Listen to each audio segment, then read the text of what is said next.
आपल्या देशामध्ये आपल्या राज्यामध्ये अनेक नेते असे आहेत की जे 20 वर्ष खासदार राहिले, लोकसभा सदस्य, 9 वर्ष विधानसभा, पिढ्यानपिढ्या माझा मुलगा विधानसभा, माझा नातू लोकसभा, असं राजकारण चालू आहे. अमेरिकेच्या घटनेमध्ये अशी तरतूद आहे की कुठलीही राजकीय व्यक्ती 2 टर्मपेक्षा सत्तेवर राहू शकत नाही. 1 टर्म म्हणजे 4 वर्ष, आपल्याकडे 5 वर्ष. ही कुठलीही राजकीय व्यक्ती उभं राहू शकत नाही. परंतु आपल्याकडे घटनेमध्ये बदल करावा अशा प्रकारे आपण जे घटना खतरे में है ते खतरे में कुछ नाही आहे असा बदल केला पाहिजे. दुसरा महत्त्वाचा मुद्दा असा आहे की प्लेटो नावाचा एक मोठा फिलॉसॉफर होता, तत्ववेत्ता. सॉक्रेटिस पहिला फिलॉसॉफर, त्याचा शिष्य प्लेटो, त्याचा शिष्य अरिस्टॉटल. प्लेटोने असं म्हटलंय, प्लेटो हा मोठा तत्ववेत्ता होता.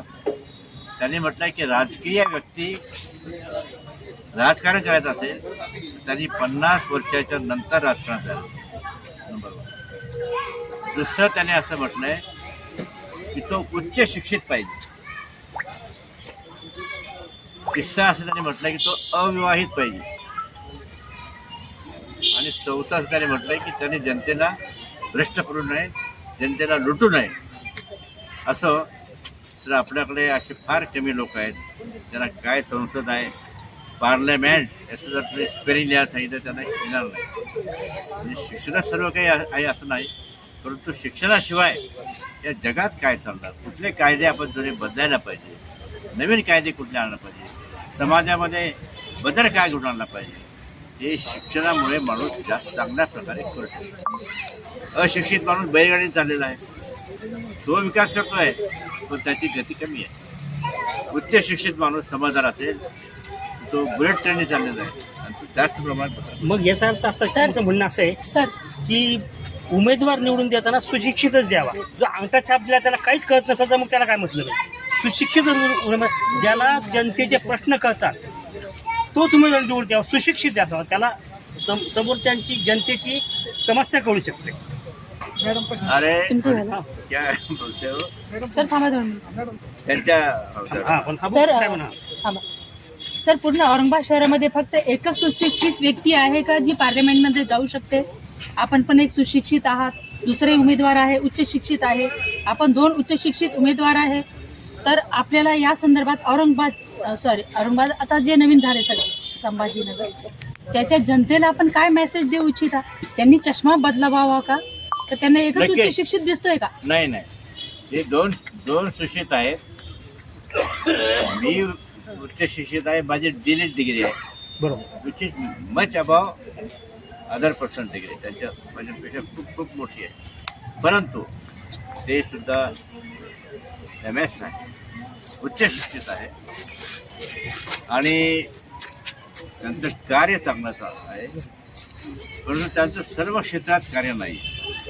त्यांचं फक्त डॉक्टर ॲज सच आरोग्य सेवा या सेवेमध्ये ते आहेत आणि अजून तरुण आहेत. त्यांचं वय आता 85 आसपास असेल. आतापर्यंत त्यांनी राजकारण केलेलं नाही आहे. समाजकार्य हॉस्पिटलच्या माध्यमातून ते करतात. आमचे चांगले मित्र आहे, मला सगळा विषय आधार आहे. परंतु सामाजिक क्षेत्रामध्ये त्यांचं काम कमी आहे असं मला वाटतं.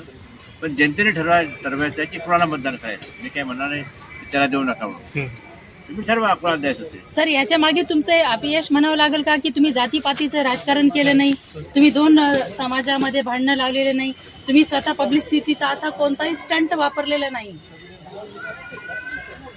मी जातीवाद मानत नाही.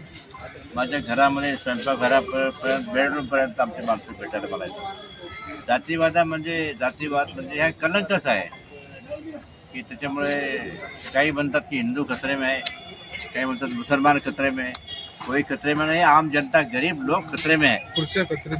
हां, त्याच्यामुळे आपल्या जातीवादाला काही महत्त्व नाही आहे. सर्वांना आपण सारखंच वागवायला पाहिजे, सर्वांना मदत केली पाहिजे, सर्वांना शिक्षण दिलं पाहिजे.